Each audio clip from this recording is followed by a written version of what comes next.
Hey guys, Dan Trabidi here, hope you're all well. So some of you may have seen my recent post about commercial properties or properties in general that no one else wants and why you should be buying and looking for those types of properties. I thought I'd do a quick video because I'm standing in one of my recent purchases, which is a pub in Norwich City Centre. Now, we like buying pubs. Those of you who follow me will know that we do buy pubs, and for the last 2 or 3 years we've bought quite a few in the same locations.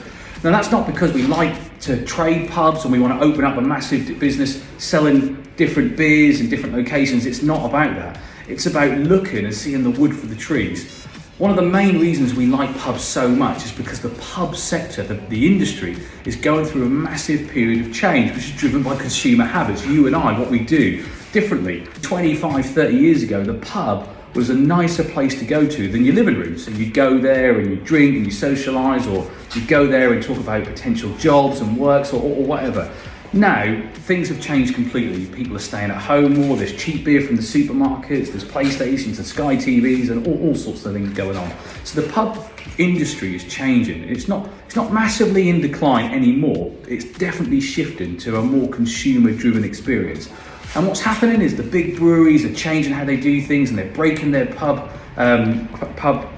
portfolio up, and some of the regional breweries are picking up some of those portfolios and then breaking them up again, and the fallout of all of that is individual pubs in certain locations are coming up for sale. Now, when a pub is empty like this, it's notoriously difficult to finance. And that means that your competition who relies heavily on standard financing, so it does eliminate a lot of the competition that you've got, which tends to push prices up. We're all seeing it at the moment in the market. And the reason why pubs make such a great investment is because they do offer potential development opportunities. Some pubs have really large car parks, others have residential accommodation above it which isn't being utilised, and others are just being not rented to the right pub landlord or who is in the right market. Some are just not playing in the right market. So they do represent overall some great opportunities, but don't get me wrong, there's some frogs out there, so be careful that you don't kiss any. So breweries, when they have a pub on their books which is sat there empty, it's producing zero income.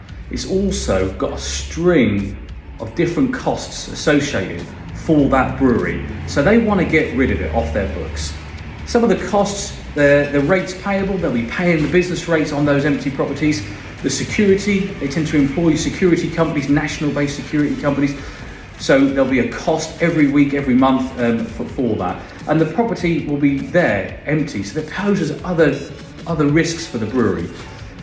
So they'll want to offload it, and they want a quick sale, they want an easy sale. So they won't really normally be interested in options while you go and get planning and things like that.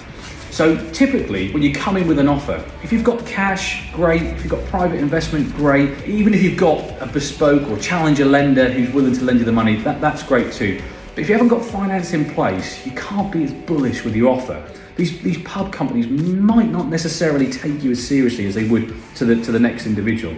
But when you are in the position that you can offer and maybe play a little bit aggressively, knowing that they want to offload these properties quick off their books, you can come in with some pretty aggressive figures. So this property, I can't tell you the exact price we paid for it, but it was on for well in excess of 325, and we picked it up for really just a little over 200. And the reason is because we knew it had large costs associated with it while the brewery was trying to sell it. We knew that their financial end was financial year end was coming soon, so they wanted to offload it relatively quickly. So we made an offer. We offered to pay an undertaking on the day of acceptance, exchange within 14 days, complete with 28 days. We didn't complete. We exchanged pretty quick, but we didn't complete because there was loads of other things that the brewery required us to do, and it was backwards and forwards for months in the end. But initially, we wanted to come in quick, hard and fast and a bit aggressive. And that was why we got our offer accepted. And we picked up this property, like I say, for way below market value. And the beauty is, we could have done so many different things with it. We could have extended it, we could have gone up in 2 or 3 stories, student accommodation, different commercial uses. In the end, we put it on the market and we rented it as a whole pub. And we rented it for a really good rent per annum to a really good tenant.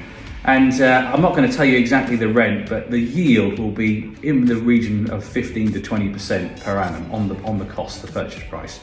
So where else can you get that? And I know there's different risks involved. But you need to be looking for these types of properties, these types of projects. Anyway, that's it from me, guys. Hope you all have a great day. Don't forget to hit the like button and the subscribe to see more videos as I ping them across. Have a great day. See you soon.